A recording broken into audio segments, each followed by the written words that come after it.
시청자 여러분, 그동안에 평안하셨습니까? 지난 시간에 제가 예고해 드렸죠. 오늘은 그 하나님의 백성에 대한 경고에 관해서 우리가 공부하도록 하겠습니다. 첫째는 지금 우리 시대에 있는 하나님의 백성과 자녀들에 대한 경고고, 둘째로는 휴거되지 못하고 환란에 넘어갔지만 그 속에서 그래도 믿고 계명을 지키면서 끝까지 견디는 사람들을 향하여서 주시는 메시지입니다. 그 큰 짐승인 적그리스도인 바로 큰 바벨론으로부터 나오라는 이러한 경고죠.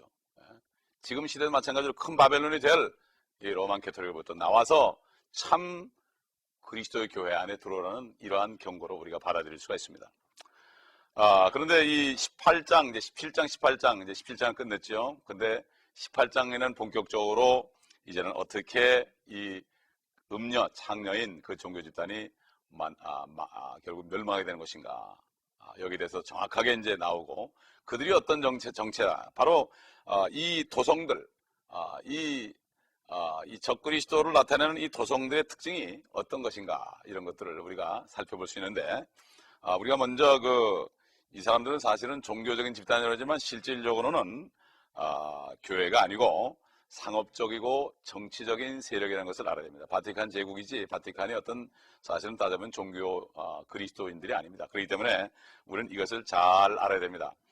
11가지, 지난 시간에 좀 먼저 미리 말씀드렸지만은 이 도성들의 특징이 바로 큰 바벨론이 될 도성들의 특징이 자세하게 나와 있는데, 18장에 쭉 나와 있는데 미리 한번 보면서 보겠습니다. 첫째로 가증한 도성이다, 이렇게 얘기했습니다. 18장 이전에.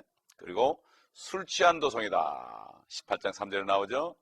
그 다음에 상업적인 도성이다, 18장 19절에 나옵니다. 그리고 이방 도성이다, 4절에 나오고, 잔을 가졌다, 26절에 나옵니다. 교만한 도성이다, 16절에. 그 다음에 7절이죠. 음행하는 도성이다, 9절에 나옵니다. 견고한 도성이다, 10절에 나옵니다.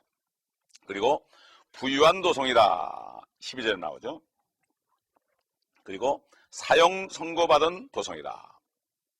마지막 11번째는 전능하신 하나님의 진노와 저주 아래 있는 도성이다, 18장 5절에 나옵니다. 우리 잠시 사진을 제가 좀 보여드릴까요?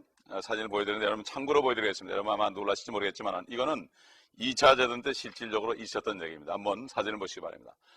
이 사진에 보는 이 장면은 지금 이 히틀러의 군대들이 어느 나라를 정복하고 들어가면은 군대들이 먼저 입성을 합니다. 그러면 뒤에 수녀들과 신부들이 뒤를 따르면서 환영을 받았습니다. 그 당시에 히틀러라는 사람이 교황의 축복을 받고 전쟁에 나가서 입성하는 곳마다 결국 이렇게 저들이 하나됨을 과시한 것입니다. 히틀러보다 더한 적그리스도는 앞으로 또 나타나서 이런 것을 할 것이죠. 똑같은 일이 반복됩니다. 지금 두 번째 것은 1934년 가을 독일 주교 뮬러와 아보스 카라츠라이터와 함께 요직들에 둘러싸인 히틀러다. 히틀러는 결국 캐토릭의 독신한 신자였고, 그 모든 그와 연합한 그 사람들, 나치에 관련된 사람들이 다 그런 사람들이었습니다. 그렇기 때문에 히틀러는 적그리스도의 모형이죠. 그리고 지금 있는 그와 함께 합세한 그 종교 조직은 앞으로 이 창녀가 될 모형, 큰 바벨론의 지금 모형인 것입니다. 그렇기 때문에 우린 정신을 바짝 차리고 앞으로 될 일을 예의 주시해 볼 필요가 있는 것입니다. 그리고 역사는 반복하는 것이요. 사도 요한이 요한일서 4장에 얘기한 것처럼 적그리스도의 영이 오리라 하였지만 이미 와 있다. 2000년 전에 이미 와 있었습니다. 옛날 가인에게 있었고, 그 다음에 에서에게 있었고, 아합에게도 있었고, 압살롬에게도 있었고, 사울에게도 있었고, 최근에는 이제 히틀러에게 있었고, 계속해서 적그리스도의 영이 어느 사람을 통해 역사하죠. 그리스도의 영이 사람들을 통해 역사하는 것처럼 적그리스도의 영들도 사람을 통해 역사함으로 이 인류 역사 6000년은 적그리스도의 영과 그리스도의 영과의 대치된 상황에서 결국 그리스도의 영이 승리하는 것으로 끝나기 때문에 그리스도께로 돌아오라는 하나님의 메시지가 6000년 동안 선포되고 있고, 결국은 6일이 지나면 7째 쉬는 것처럼 7번째 하루인 1000년 때는 주님이 오셔서 모든 악을 다 멸하시고 의가 거하는 새 하늘과 새 땅을 만드는 것이 바로 성경의 결론이요, 요한계시록이 결론이 되는 것입니다.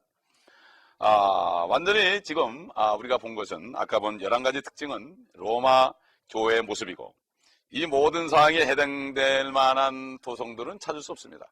11가지 여러 가지 했죠.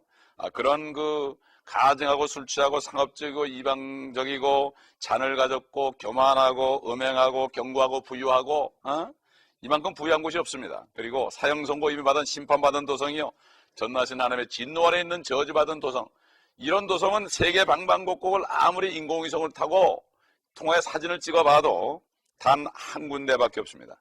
바로 로마에 있는 것입니다. 세계 지도를 보게 되면 5만 개 이상의 도성이 있다고 합니다. 이 도성들 가운데 오직 한 도성만이 부유합니다. 그리고 견고합니다. 또 세상과 짝하고 있습니다.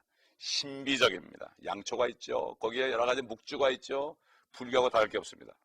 사형 선고를 받았고 저주받고 상업적이며 가증하고 술 취했고 이교도라고 그랬죠. 7산이 앉아있고 잔이 상징물인데 자주색과 주홍색 옷을 입었습니다. 그 안에 들어가 보면 많은 사자들이 자주색과 주홍색 옷으로 다 멋있게 울긋불긋하게 화려하게 금으로 치장했습니다. 그리스도인들은 그들은 죽이고 땅의 왕들을 다스리며 선지자들과 성도의 피해 책임이 있습니다. 수천만을 죽였습니다. 유대인들과 그리스도인들. 이건 역사가 증명합니다. 피해 발자취라는 책을 읽어보시기 바랍니다. 미국 침략의 목사님이 쓰신 책인데 피해 발자취 아주 정난하게 나타나 있습니다. 그 순교한 무리들이 다 나와 있습니다. 오직 한 성만이 이렇게 지금 큰 바벨론이 될 성으로 우리가 이 땅에서 볼 수 있습니다. 이제 환란 때 되면 이제 바벨론으로 이름을 바꿀 것입니다. 지금 그러죠. 사람들이 모든 길은 한 곳으로 통한다. 어디입니까? 로마로 통한다. 앞으로 그렇게 될 것입니다. 앞으로 그곳이 이제 통치자의 본거지가 될 것입니다.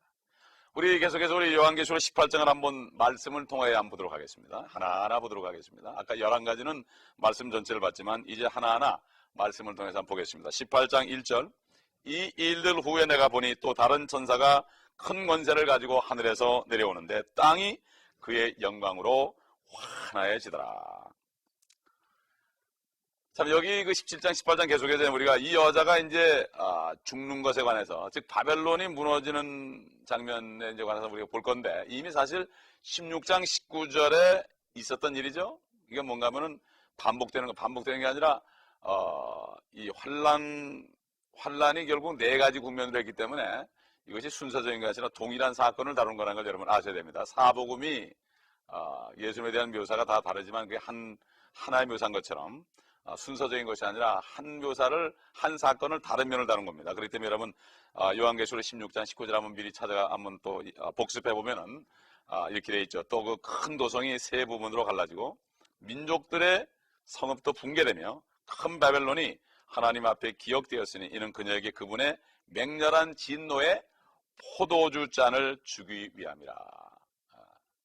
이게 16장에 나온 말씀이지만 이게 실제 18장에도 계속 이것이 이루어지죠. 동일한 사건을 했습니다. 그래서 18장 2절을 보도록 하겠습니다. 그가 큰 음성으로 힘있게 외쳐 말하기를 큰 바벨론이 무너졌도다 무너졌도다. 마귀 둘의 거처가 되었고 온갖 더러운 영의 소굴이요 모든 더럽고 가증한 새의 소굴이다. 여기 지금 마귀 또 더러운 영 그리고 더럽고 가증한 새와 연결된 이것이 바로 새와 연결이 됐다는 걸 알 수가 있죠. 이 성경에 보게 되면은 요한복음 마태복음 3장에 보게 되면 주님이 요단강에서 침례받고 올라오실 때 하나님이 말씀하셨죠. 이는 사랑하는 내 아들이요 내가 기뻐하는 자라. 그러면서 성령이 비둘기처럼 임했습니다. 하나님의 거룩한 영은 비둘기로 임하지만 사탄이는 더러운 새들로 다른 새들로 임한다 이거죠. 그래서 새라는 것은 성경에 보면은 대부분 다 불결한 그 악한 영들과 관련이 되어 있습니다. 그래서 여러분 그 마태복음 13장 19절에 그 씨 뿌리는 비유에서 주님이 설명한 거 한번 다시 볼까요? 잘 아는 말씀이죠. 보게 되면은 마태복음 13장 보면 누구든지 왕국의 말씀을 듣고 깨닫지 못할 때에는 악한 자가 와서 그 사람의 마음에 뿌려놓은 것을 빼앗아 가나니 길가에 씨가 뿌려졌다는 것은 곧 이 사람을 두고 말하는 것이죠. 성경 말씀을 들어도 이 마음이 길가같이 반질반질하니까 말씀에 씨가 들어가지 못하고 굴러다니니까 새가 먹어버린다. 마귀가 최고입니다. 한 귀로 듣고 한 귀로 나가는 거죠. 보면 주일날 설교라고 그 다음 주일에 와가지고 성도들에게 지난주 설교가 무엇입니까? 많은 사람이 기억을 못해요. 예? 이게 다 뺏긴 겁니다.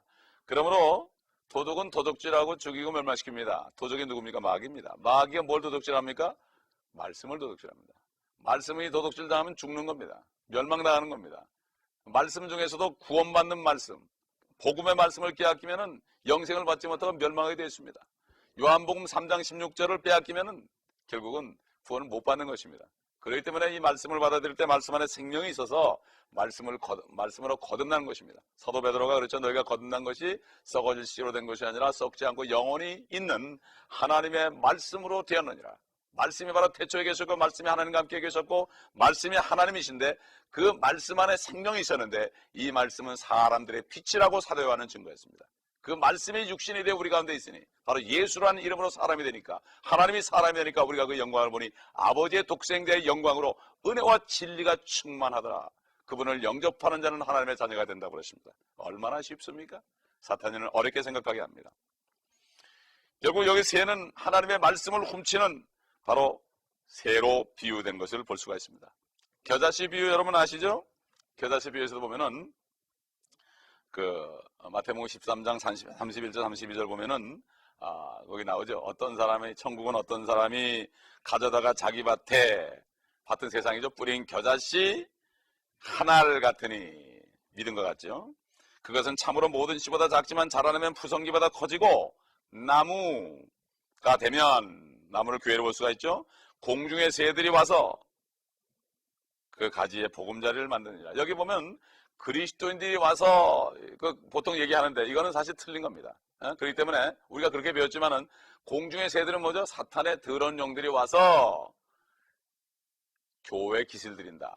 그러므로 이 푸성기 같은 것이 나무가 됐죠. 비정상적입니다. 그렇게 자라니까 새들이 와서 기슬 드린다.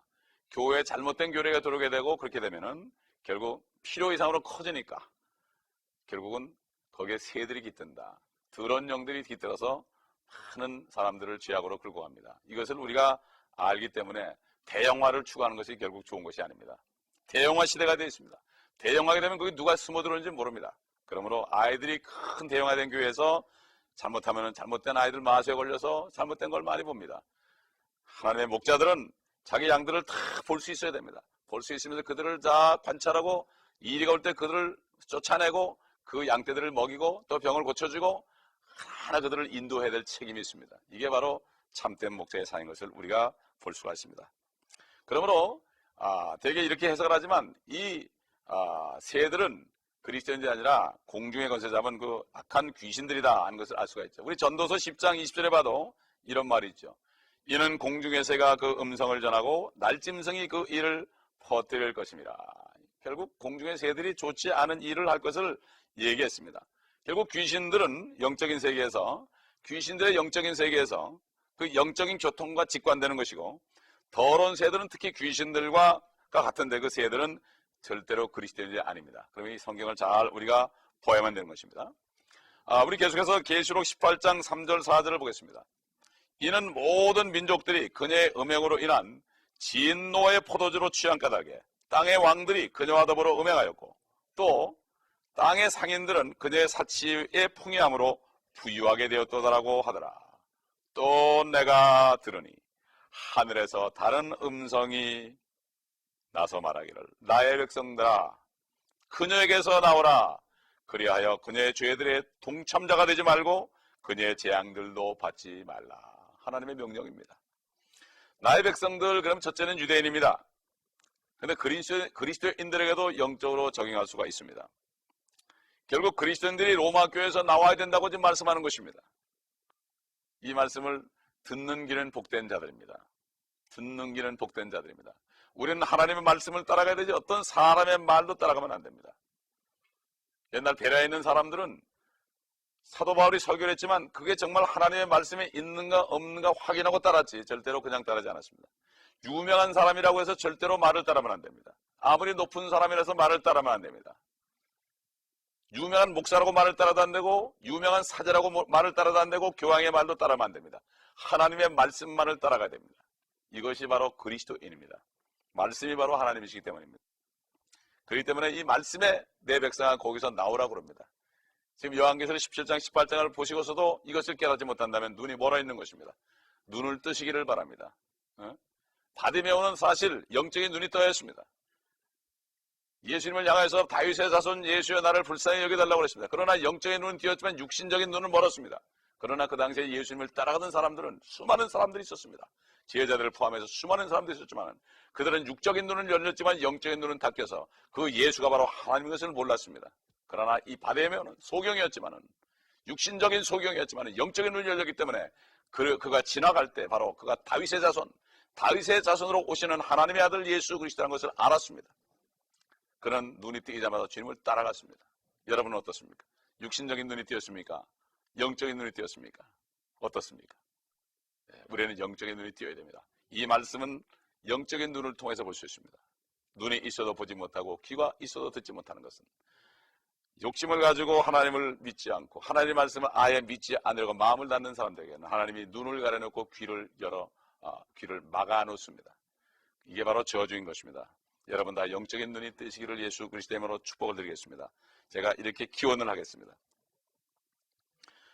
사실 원래 여기 큰 바벨론에 대한 문맥이 예레미야서 51장 5절로 7절에 나오는데 이스라엘이 마지막 때 로마 교회에서 벗어난 뜻입니다. 유대인들은 아직 예수님을 모르기 때문에 그들은 환란에 넘어갑니다. 그러나 환란 때가 돼서 그들이 바로 이제 알게 됩니다.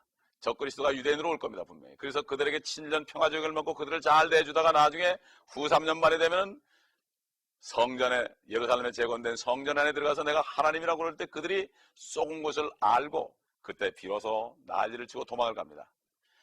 그러므로 이것은 앞으로 유대인들에게 내 백성아 그 여인에게서 나오라, 큰 바벨론에서 나오라 이렇게 미리 말씀하고 있는 것이고 유대인들이 나중에 이 성경을 읽을 것입니다. 물론 현재 교황 바울은 유대인들에게 접촉하고 있죠. 우리가 잊지 말 것은 적그리스도가 더 적극적으로 앞으로 접근할 것입니다. 그는 평화적을 맺어서 유대인과 그 약조에 서명하지만 그 뒤에 약속을 깨뜨릴 것이라고 다니엘 선지자가 미리 다니엘서 9장 27절에 예언했습니다. 한번 찾아볼까요? 다니엘서 9장 27절. 그가 많은 사람들과 더불어 한 주 동안 언약을 확정하고 그는 적그리스도입니다. 앞으로 올 적그리스도요. 한 주는 7년입니다. 7인데 7년이죠. 그 주의 중간쯤에 3년 반이 지나고 그가 희생자와 예물을 금지시킬 것이요. 그가 가증함을 확산시키므로 황폐케 하리니 진멸할 때까지 할 것이며 정해진 것이 황폐된 자에게 쏟아지리라. 이 큰 바벨론이 이제 적그리스도 나라가 망할 것을 얘기하고 있습니다. 우리는 쏙지 말아야 됩니다. 로마 가톨릭의 추기경단이나 교황이나 신부나 주교나 어떤 개신교 신자들이나 유대인들이나 어떤 것을 할지라도 이 현재 앞으로 큰 바벨론이 될 이 집단은 어떤 목적하에 이르는가 하면은 어떤 그들은 믿음하에 움직이는가 하면은 목적이 수단을 정당할 수 있다. 목적만 좋으면 수많은 사람을 죽여도 상관없다. 그래서 결국 예수회라는 것을 만들어서 그들이 가는 곳마다 수많은 사람을 무참해 죽였습니다. 정치와 결탁해가지고 그 나라를 점령하는 데 사용했습니다. 로욜라라는 사람이 이 예수회를 만들었죠. 그가 가르친 특별한 철학을 배경으로 해서 모든 로마 교황은 프로테스탄트나 유대인들에게 생명과 자유, 평화와 관역을 약속하고 양심의 거리낌 없이 1년 이내에 그들을 죽일 수 있다고 선포합니다. 계시록 18장 4절은 직접적으로 환란 중에 이스라엘에게 말하는 것입니다. 물론 이 구절은 로마 가톨릭 교회의 구성원이라면 누구에게나 해당됩니다. 가능한 한 속히 나와야 되는 것입니다. 참 그리스도이시는 예수님을 죽인 유대인들에게 주님은 예언하셨습니다. 장차 적그리스도를 그들이 영접할 것을 이렇게 예언했습니다. 2000년 전에. 한번 보실까요? 요한복음 5장 45절에 보게 되면은 내가 내 아버지의 이름으로 왔으나 너희가 나를 영접하지 아니하는도다. 만일 다른 자가 자기 이름으로 오면 너희는 그를 영접하리라. 분명히 보면 앞으로 올 적그리스도는 유대인의 피가 섞인 사람일 것입니다. 유대인들은 그렇지 않으면 그들을 영접하지 않을 것이고 그들과 조약도 맺지 않을 것입니다. 우리는 여기에서 이것을 바로 알면서 앞으로 유대인들이 적그리스도를 잘못 알아보고 진짜 메시아로 영접했다가 큰 낭패를 당한 것을 알 수가 있는 것입니다. 그러므로 우리가 이것을 잘 알고 여러분이 이 요한계시록 17장과 18장을 자세하게 읽어보시고 예레미야서 50장 51장을 자세하게 읽어보시면 거기에 바벨론에 대한 예언들이 다 나오는 것입니다. 그 다음 편에는 우리가 바벨론에 대한 애곡에 대한 말씀을 바벨론이 이제 무너지는데 무참하게 무너집니다. 그 바벨론이 무너지는 것에 대해서 이제 얼마나 애통스러워 나는 것에 대해서 우리가 공부할 것인데, 참으로 이제 그렇게 되면은 이제 19장에 넘어가게 되면은 이제 심판자 예수 그리스도가 오시는 것입니다. 그렇기 때문에 이 재앙이 앞으로 이 바벨론에 하루 만에 임한다고 그랬습니다. 주의 날 하루 만에. 인류 역사 6,000년 동안 마음대로 적그리스도가 사탄이가 이 땅을 통치했지만, 그러나 예수 그리스도가 이 땅에 재림하시면 그것이 바로 여호와의 날이요 주의 날이요, 모든 선지자들의 예언엔 요엘서라든가 하박국이라든가 나훔이라든가 스바냐라든가 스가랴라든가 말락이라든가 수많은 선지서, 에스겔서, 예레미야서, 이사야서, 많은 선지서, 시편까지 기록된 모든 말씀이 바로 하나님 아들 예수 그리스도가 다시 이 땅에 이제 심판하러 오시는 그 날을 바로 주의 날이요 여호와의 날이요 애통의 날이요 흑암의 날이요 고난의 날이라고 이렇게 얘기했고, 앞으로 이 마지막 적그리스도와 그 창녀 조직인 로만 가톨릭이 될 큰 바벨론은 바로 하루 만에 앉아 있다가 그들은 망하게 돼 있고, 그들은 나는 여왕으로 앉아 있고 과부가 아니고 슬픔을 당하지 아니하리라 이렇게 얘기했지만, 재앙들이 하루 만에 닥칠 것을 얘기했고, 죽음과 슬픔과 기근이 하루 만에 닥칠 것을 얘기했고, 그녀를 불로 완전히 태울 것을 이제 앞으로 말씀하고 있는 것입니다. 여기에 대해서 하나님은 강한 주이시요 심판하는 주이시요 하나님은 강한 하나님이기 때문이라고 말씀하고 있는 것입니다. 그렇기 때문에 이런 역사가 앞으로 일어날 때 거기를 둘러싸고 많이 거리하던 수많은 사람들이 하루 만에 무너지는 그 바벨론을 바라보면서 애통하는 이러한 모습을 우리가 볼 수 있습니다. 우리는 잠깐 지나가는 세상에서 여기서 우리가 행복을 찾지 말고 앞으로 주님이 오실 때 하늘과 땅이 통일되면서 정말 죄도 없고 악도 없는, 사탄도 존재하지 않는 그러한 아름다운 하늘과 땅에서 우리가 주님과 함께 다스리는 이러한 삶을 살아야 될 것입니다. 그렇기 때문에 사도 바울은 디모데전서 2장 4절에 하나님은 모든 사람이 구원을 받고 진리의 지식에 이르기를 원하느니라고 그러십니다. 여러분, 이 진리의 지식이 뭡니까? 하나님의 말씀입니다. 바로 하나님의 말씀은 진리입니다. 이 진리가 바로 예수 그리스도입니다. 성경은 바로 첫째, 예수 그리스도 전체를, 모든 말씀이 예수 그리스도에 관해 증거하는 것입니다. 그렇기 때문에 바로 예수 그리스도에 관한 것을 아는 것이 바로 진리의 지식입니다. 그러므로 예수 그리스도에 관해서 아는 것은 첫째로는 아담의 모습으로 오셔서, 죄인의 모습으로 오셔서 우리 죄인으로 위해서 십자가에서 피를 흘려서 죽으시고 부활하심으로 믿는 자에게 성령을 주심으로 믿기만 하면은 그를 통하여 은혜로 구원을 받는 것이다. 영이 거듭나고 혼이 구원을 받으며 육신까지도 이제는 주님이 오실 때 새몸을 입는 이러한 소망을 갖는, 이게 바로 진리의 지식이요. 둘째는 이제는 앞으로 그 예수님이 다시 오실 때는 심판주로 오셔가지고 믿지 않는 자들과 악한 자들 다 심판하시고 거짓 선지자와 그 짐승과 그 사탄이는 다 불못에 던져버리고 이제는 새하늘과 새 땅을 만드심으로 앞으로 새 예루살렘이 하늘에서 내려와서 이 땅에서 권함받은 수많은 주님의 신부들이 그 안에서 보석으로 빛나는 그 집에서 주님과 영원토록 사는, 이것이 바로 진리의 지식입니다. 이것이 성경 전체의 결론입니다. 성경 말씀만이 얘기하고 있습니다.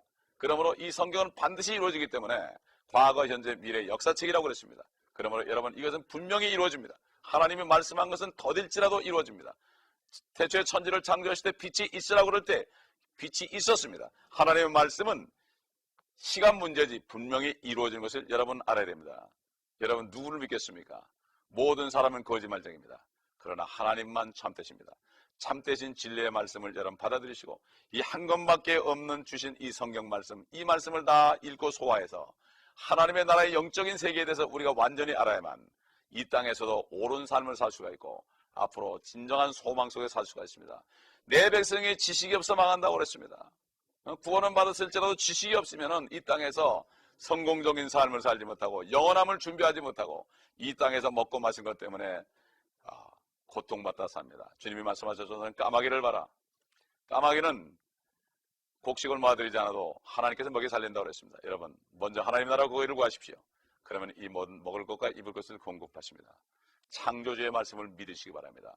믿음으로 세상을 이기시기 바랍니다. 믿음으로 사시기를 예수 그리스도의 이름으로 축원합니다. 기도하겠습니다. 감사합니다. 아버지 하나님, 이제는 우리가 더 말씀 안에 확신해지고 진리의 지식 안에서 이제는 말씀으로 무장하여 이 험한 세상에서 하나님의 말씀으로 전신갑주를 입고 주님이 오실 날까지 전신갑주를 벗지 않고 항상 성령의 말씀을 칼을 가지고 신발을 신고 모르는 사람들에게 복음을 전할 뿐만 아니라 말씀으로 견고해져서 주님 오실 때 영광스럽게 주님을 만날 수 있도록 한 분 한 분을 축복하여 주옵소서.